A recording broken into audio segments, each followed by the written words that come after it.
వివాదాస్పద దర్శకుడు రామ్ గోపాల్ వర్మ, సీఎం చంద్రబాబు, మంత్రి నారా లోకేష్, పవన్ కళ్యాణ్లపై సోషల్ మీడియాలో అసభ్యకర పోస్టులు పెట్టారని ఆంధ్రప్రదేశ్లోని పలు పోలీస్ స్టేషన్లలో కేసు నమోదు అయిన విషయం తెలిసిందే.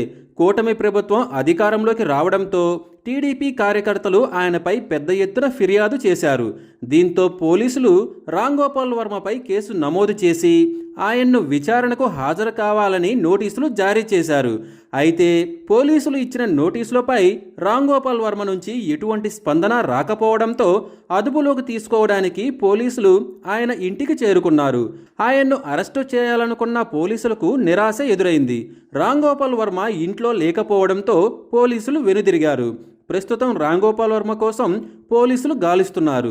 రామ్ గోపాల్ వర్మ దీనిపై ఓ వీడియో విడుదల చేశారు. పోలీసుల నోటీసులకు తాను ఏడవడం లేదని, ఉనికిపోవటం లేదని చెప్పారు.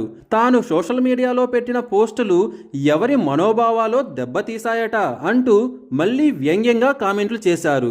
తాను పోస్టు పెట్టిన వారికి కాకుండా ఇంకెవరికో మనోభావాలు దెబ్బతింటే ఈ కేసులు, సెక్షన్లు ఎలా వర్తిస్తాయన్నారు.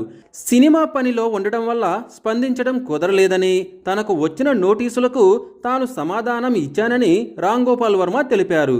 తాజాగా ఆయన ఓ ప్రముఖ ఛానల్లో మాట్లాడుతూ, నాకు జగన్ అంటే ఇష్టమని, ఆయన్ను వ్యక్తిగతంగా ఇష్టపడతానని రామ్ గోపాల్ వర్మ చెప్పుకొచ్చారు. జగన్ క్యారెక్టర్ నచ్చుతుందని, అందుకే ఆయన గురించి కామెంట్స్ చేశానని వర్మ తెలిపారు.